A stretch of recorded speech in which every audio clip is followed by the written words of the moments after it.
Salut à toutes et à tous. Aujourd'hui je vous retrouve pour une vidéo qui est un peu bizarre et un petit peu difficile à faire dans un sens. Euh, mais je vais m'y atteler. Donc déjà, si vous sentez que ma voix est un petit peu monocorde, monocorde, n'importe quoi, monotone et un petit peu faible, c'est parce que je suis épuisée, j'ai très mal dormi. La chaleur me donne des migraines quasi quotidiennes, ce qui est pas très agréable comme vous pouvez l'imaginer. Toutefois, j'avais envie de venir vous parler de ça parce qu'il faut que je le fasse dans le sens où, comme c'est un petit peu bizarre et un petit peu, je sais pas trop comment expliquer, juste un petit peu gênant, bizarre, je sais qu'il n'y aura jamais de moment idéal pour faire cette vidéo, donc je préfère le faire maintenant. Lors de ma dernière Q&A, quelqu'un m'a demandé si j'avais déjà eu des relations toxiques, etc.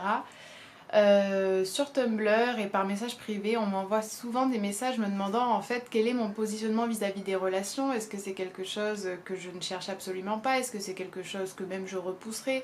Est-ce que j'ai déjà eu des relations, etc. Et je sais que j'ai fait, il me semble, 2 ou 3 vidéos en français qui touchaient un petit peu à ce sujet-là, enfin en tout cas à cette idée du romantique et de l'amour romantique. Et elles ont toujours été très bien reçues dans le sens où j'ai l'impression que ça a aidé pas mal de personnes, en toute humilité, hein, je veux dire. Mais en tout cas peut-être juste se sentir... peut-être entendre une parole un petit peu différente de ce qu'on peut entendre en général au niveau des relations et de l'amour romantique, parce qu'il est vrai que je pense avoir un discours qui n'est pas exactement celui qu'on peut entendre en général. Je tiens déjà à préciser que je vais faire plusieurs vidéos, je pense, pour adresser différents points de mon passé romantique, parce qu'il y a vraiment des sujets très différents, des personnes très différentes et des relations très différentes qui sont... euh, pas forcément, enfin je pense pas que ce serait très intéressant en fait de les lier dans une seule vidéo. Donc dans cette vidéo, si je vais vous parler en fait de ma seule et unique, on va dire, quand on parle de mon passé amoureux, de mon passé romantique, ma seule et unique relation à proprement parler. Alors, je tiens à préciser pour commencer aussi que, voilà, je vais parler d'amour, etc. Mais je tiens vraiment à ce que tout le monde comprenne que pour moi l'amour c'est quelque chose de très beau, de très vaste, de très pluriel et multiple.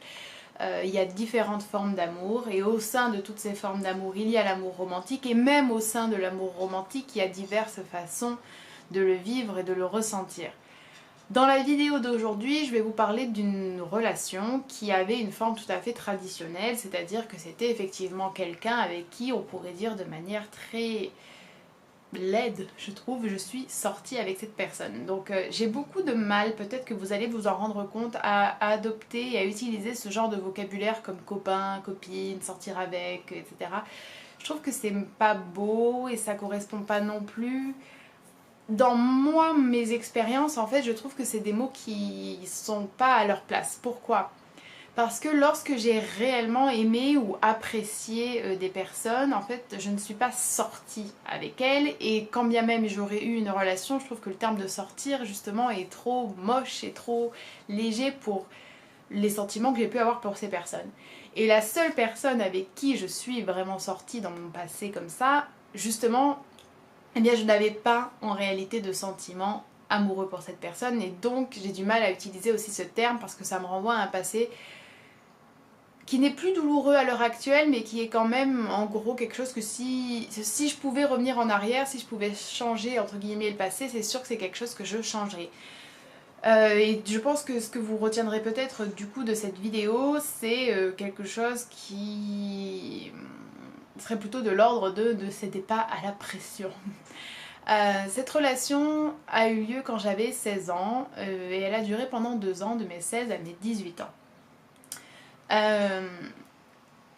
J'ai toujours senti en fait que j'étais un petit peu différente, dans le sens où j'avais beaucoup de mal à trouver des personnes de la vie quotidienne ou de la vraie vie attirantes.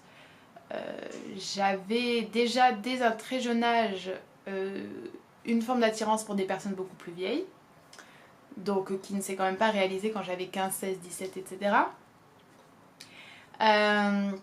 Donc il y avait ça.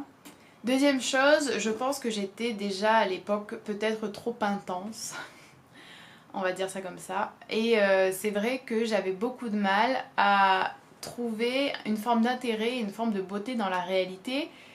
J'étais déjà quelqu'un qui lisait beaucoup et en fait ça peut sembler...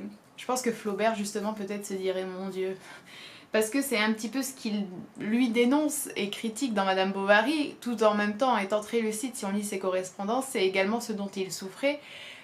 Euh, eh bien, c'est le bovarisme un petit peu, c'est-à-dire que lorsque je lisais de magnifiques romans, et que je voyais ces sentiments incroyables, que je voyais ces démonstrations magnifiques, que je voyais cette prose au service de ces sentiments, c'est vrai que j'avais tendance à être quelqu'un qui était tellement tourné vers l'art et tellement passionné par la beauté, donc littéraire mais également la musique, et la force d'interprétation de certaines personnes et les sentiments incroyables qu'on peut éprouver lorsqu'on écoute une belle chanson ou lorsqu'on écoute un beau morceau de musique ou lorsque l'on regarde un sublime tableau. Ou... Eh bien ça fait que, en fait, honnêtement pour moi la réalité me semblait extrêmement fade et extrêmement inintéressante. Donc il y avait ça, plus mon attirance pour les personnes plus âgées que moi, et troisième chose, il y avait effectivement mon asexualité qui à l'époque était latente, c'est-à-dire que je ne savais pas ce qu'était la sexualité jusqu'à mes 18 ans. Donc je sentais juste en fait que, en gros, bah, ça m'intéressait pas. Je voyais mes amis ou mes connaissances avoir des copains ou des copines, fréquenter, sortir, etc. Et je me disais, ok, tout le monde a l'air de le faire, mais c'est... Ouais, enfin, pourquoi? En gros, pourquoi? Et malheureusement, effectivement, je pense qu'à cette époque-là, étant plus jeune, étant plus fragile, étant plus vulnérable, et n'ayant pas un bagage important pour pouvoir me dire, à l'époque, enfin c'est quand même il y a 10 ans en arrière, je dois vous avouer que YouTube c'était pas comme ça, Twitter non plus, Tumblr, enfin ça n'existait même pas je crois. Euh, il n'y avait pas toutes ces idées de la sexualité, toutes ces choses sur c'est ok si t'as pas envie d'avoir des relations romantiques, c'est ok si t'es même aromantique, je ne suis pas du tout aromantique, hein, mais si t'es aromantique, peut-être que tu es plus dans la recherche d'un amour platonique, peut-être que en fait tu as besoin de ci ou de ça. Il n'y avait vraiment pas un tel, je pense, réseau de connaissances et de partage de témoignages et d'expériences. Et donc, euh, quand j'ai eu 16 ans, j'ai rencontré un garçon qui était ami avec toutes mes amies et qui était quelqu'un d'extrêmement sympathique, d'extrêmement chaleureux, d'extrêmement... en gros que tout le monde appréciait fortement. Et il a commencé à me faire comprendre en gros qu'il était intéressé par ma personne et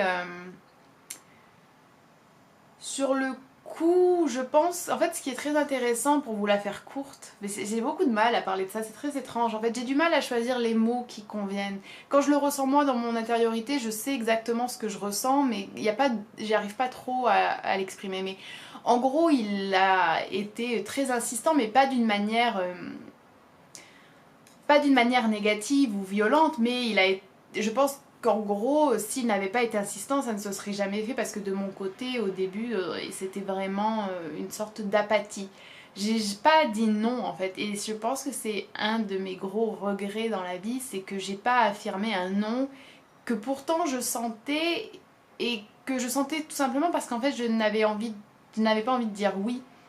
Et je pense que je me suis laissée avoir par le fait que, n'ayant pas eu d'expérience concrète, on va dire avant, euh, et voyant que tout le monde l'appréciait, que même mes parents l'appréciaient, que tout le monde me disait qu'on allait super bien ensemble, etc., et qu'il était très gentil, j'ai cru qu'en fait c'était ça qu'il fallait pour être en relation avec quelqu'un. Alors peut-être que pour certaines personnes c'est ce qu'il faut, je n'en sais rien.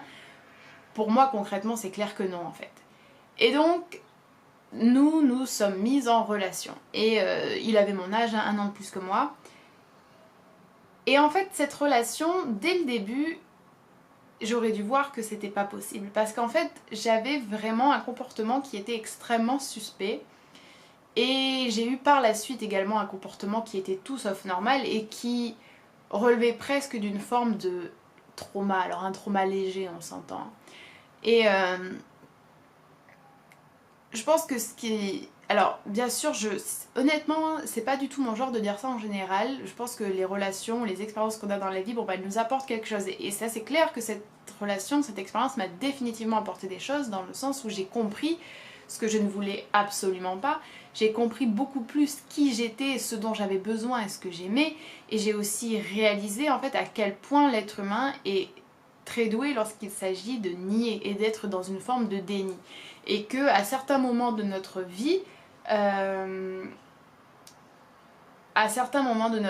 en fait, on n'est pas prêt peut-être, ou on n'a pas la force, on n'a pas la volonté d'assumer une différence, d'assumer une solitude, d'assumer des doutes vis-à-vis de sa personne.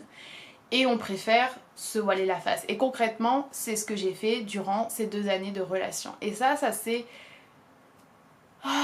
exprimé de différentes façons, c'est-à-dire que par exemple, je refusais de dire aux personnes que nous étions dans une relation. Je refusais tout contact physique, surtout en dehors ou quand il y avait des personnes. Et quand je parle de contact physique, c'est juste par exemple se tenir la main. Alors c'est vrai qu'après c'est pas quelque chose que j'aime en général, je suis pas du genre à tenir la main, mais ce genre de choses qui auraient pu en fait laisser penser qu'effectivement nous étions dans une telle relation.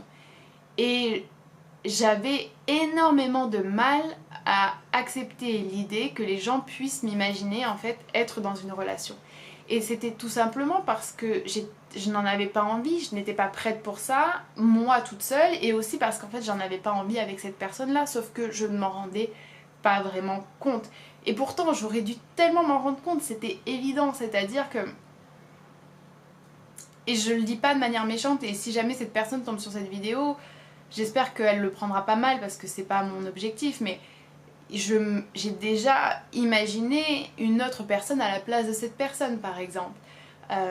Et vers la fin, je pense que j'étais même méchante et presque odieuse parce que j'étais dans une telle frustration et dans une telle incompréhension de cette situation que j'arrivais pas à l'exprimer d'une autre manière. J'avais peut-être pas la maturité, peut-être pas la force, peut-être pas le recul, et je pense que surtout je n'avais pas du tout un soutien qui me permettait de me dire oui en fait ça me correspond pas, c'est pas quelque chose qui me correspond, peut-être que c'est lui qui me correspond pas, peut-être que c'est cette relation qui me correspond pas, peut-être que c'est les relations qui me correspondent pas. Et c'était un moment vraiment de doute et un moment d'extrême. Sur le moment je pense que je m'en rendais pas très très compte, mais maintenant et dès la fin je me suis rendu compte que c'était quand même un moment de grande souffrance pour moi, vraiment je l'ai extrêmement mal vécu. Il y avait des moments où je faisais des crises de panique sans m'en rendre compte, c'est-à-dire que d'un coup je me mettais à pleurer d'une manière incontrôlée et incontrôlable, et je ne supportais pas qu'on me touche ou qu'on me parle pendant ces moments-là. Lorsque j'allais chez lui, alors que j'allais chez mes amis tout le temps et que je dormais chez mes amis, etc., j'avais cette angoisse en fait de me sentir séparée de chez moi, de me sentir séparée de mes parents, alors que c'est pas du tout quelque chose, enfin je suis pas du tout une personne comme ça par exemple. J'ai été aussi très peu acceptée par ses amis parce qu'ils me jugeaient bizarre, etc. C'est aussi quelque chose dont j'ai relativement souffert, et en fait durant toute cette relation, ce que j'ai vraiment senti et ce que j'ai répété, et ça je m'en souviens vraiment clairement, ce que je lui ai répété à plusieurs reprises, c'est en fait d'être avec toi et cette relation me dénature. J'ai vraiment l'impression d'être dénaturée par cette relation, par cette situation. Et comment est-ce que... Attendez, il y a une petite mouche qui veut s'enfuir. Attends, j'ai ouvert la fenêtre pour toi. Elle est ouverte la fenêtre, elle est ouverte.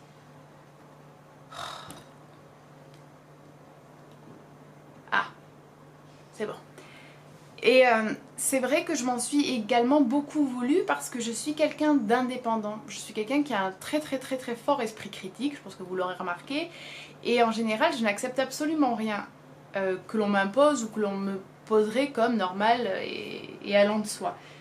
Et donc pourquoi est-ce que à ce moment-là, pourquoi est-ce que pour cette situation-là, je n'ai pas réussi en fait à me respecter et à me protéger? Et c'est vraiment une question... c'est vraiment une question que je me pose encore, et c'est vraiment quelque chose que j'ai eu beaucoup de mal à accepter en fait. Et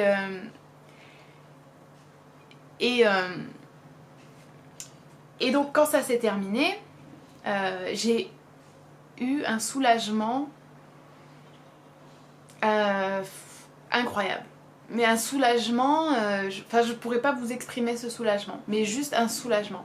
La sensation en fait de redevenir moi, la sensation de réintégrer vraiment tout l'espace que je suis, de me recoller aux parois de mon être pour me dire ah ça y est, je me suis retrouvée. Et malheureusement ça n'a pas été non plus totalement facile, c'est-à-dire que j'ai eu beaucoup de mal à gérer l'après. J'avais en permanence des flashs en fait qui me revenaient de certaines choses que j'aurais jamais en fait voulu vraiment faire et que j'aurais tellement aimé oublier. J'ai également oublié beaucoup de choses, je pense, dans un effort de mon cerveau de se protéger. J'en rêvais très souvent. Et 2 ans ou 3 ans après, lorsque j'ai commencé, 2 ans après, lorsque j'ai commencé ma thérapie avec une psy, alors que ça n'avait au début les motifs, enfin les raisons de ma consultation n'avaient absolument aucun rapport avec ça, c'est un sujet qui est revenu fréquemment. Et je me suis rendu compte que c'était effectivement quelque chose que je n'avais pas géré, pas totalement réglé avec moi-même. Et je pense qu'à l'heure actuelle, je ne l'ai pas totalement réglé. Et je suis pas sûre que je pourrais un jour le régler totalement parce qu'en fait, je ne me pardonne pas et je n'accepte pas d'avoir fait une erreur comme ça. Même en parler aujourd'hui maintenant, je trouve que c'est difficile parce que je n'accepte pas en fait d'avoir été médiocre comme ça. Et, euh, et je pense que c'est... Alors, je pense que je l'ai peut-être vécu d'une manière vraiment aussi forte parce que c'est dans mon caractère de vivre aussi fort. Parce qu'effectivement, je suis quelqu'un qui, au-delà de ne pas avoir été prête à ce moment-là et au-delà de ne pas en fait aimer cette personne, je suis aussi quelqu'un qui n'aime pas beaucoup les relations et qui a besoin de certaines conditions pour les accepter et qui avait mon asexualité. Donc je pense que ça prend des proportions peut-être un peu grandes en raison de tous ces facteurs-là, mais je pense que c'est pas une situation si exceptionnelle que ça, et je pense qu'on est beaucoup à des fois fléchir sous la pression du groupe, pression qui serait même totalement entre guillemets bienveillante et même des fois presque implicite, c'est-à-dire que tout le monde le fait, tout le monde en parle en termes amélioratifs, tout le monde fait comme si c'était la chose à faire, quand bien même personne ne viendrait vous mettre effectivement un couteau sous la gorge, à certains moments de notre vie, on n'est pas équipé peut-être pour gérer ça et pour assumer et affirmer cette différence. Et je pense aussi que parfois, on n'arrive pas forcément à dire cette personne est très gentille, cette personne s'entend bien avec toute ma famille, cette personne me traite bien, cette personne est intelligente.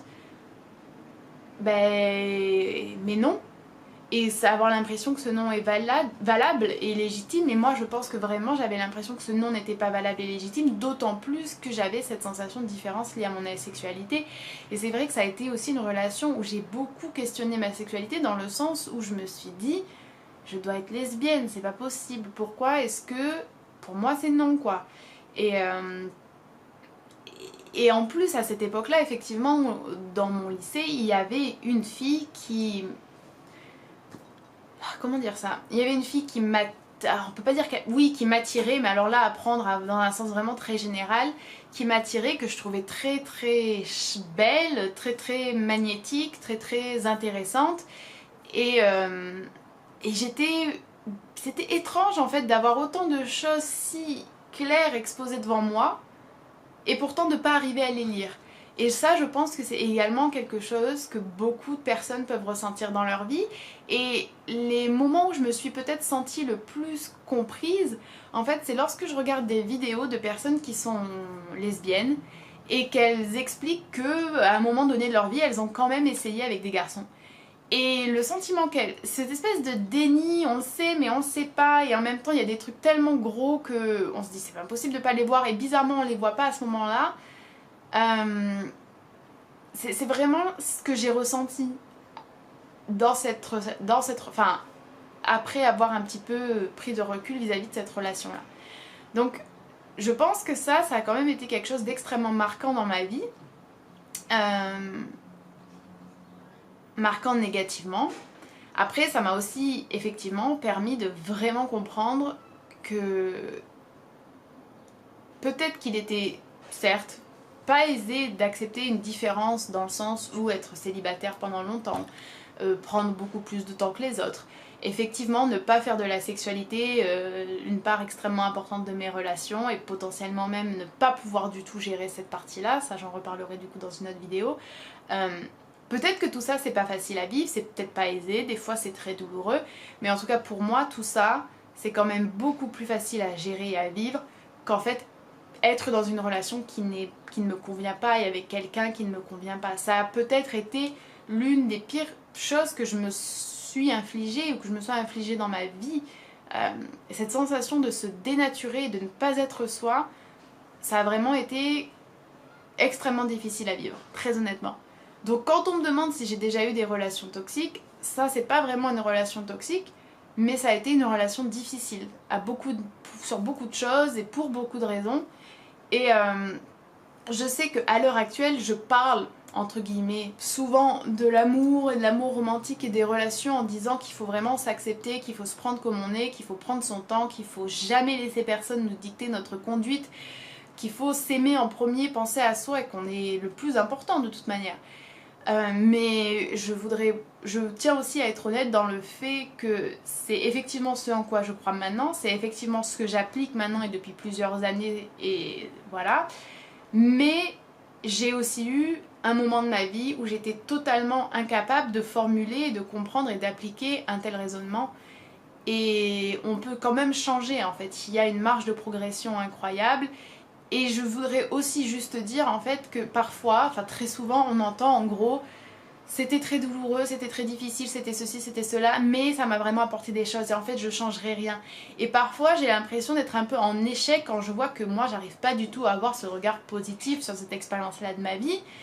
Mais je me pose aussi la question, est-ce qu'en fait c'est vraiment vrai? Est-ce qu'on est toujours obligé d'arriver à transfigurer, à transmuter, à transformer les choses qui nous arrivent en quelque chose de positif? J'en suis pas si sûre que ça. Effectivement, j'ai compris certaines choses, c'est des erreurs que je pense ne pas refaire. Maintenant, je vais pas vous mentir en vous disant que si c'était à refaire, je le referais. Non, je le referais pas. Et peut-être que c'est une forme de faiblesse, mais je pense je ne suis pas la seule à peut-être penser ça et à pas forcément être totalement d'accord et en accord et en paix entre guillemets avec mon passé. Et c'est aussi quelque chose que j'ai un petit peu envie de partager, je pense. C'est pas parce que à l'heure actuelle je pense être quelqu'un qui est vraiment dans une dynamique saine vis-à-vis de ça que j'ai pas des regrets, des choses qui sont désagréables et qui peuvent occasionnellement me provoquer peut-être voilà, des moments difficiles. Ouh, voilà. Bon, ben, on va s'arrêter là pour cette première vidéo. J'espère que vous en aurez peut-être tiré quelque chose, que ça aura été d'une manière ou d'une autre intéressant. Je pense que peut-être certaines personnes se reconnaîtront, même s'il y a des spécificités voilà, qui me sont propres et comme tout le monde a ses spécificités, mais je pense que c'est peut-être quelque chose qui arrive à plusieurs personnes. C'est pas une honte non plus, voilà, de se tromper, c'est pas une honte. J'essaie de m'auto-convaincre aussi quand même. Voilà. Si jamais ça vous a intéressé, je vous reparlerai. J'ai deux autres choses dont j'aimerais parler vis-à-vis de mes relations passées, totalement différentes de celle-ci. Donc on se retrouvera sûrement pour ça. Voilà, merci d'avoir regardé cette vidéo. Si vous avez aimé, vous avez tous mes liens de partout pour me suivre ou me soutenir sur Patreon. Et je vous dis à la prochaine.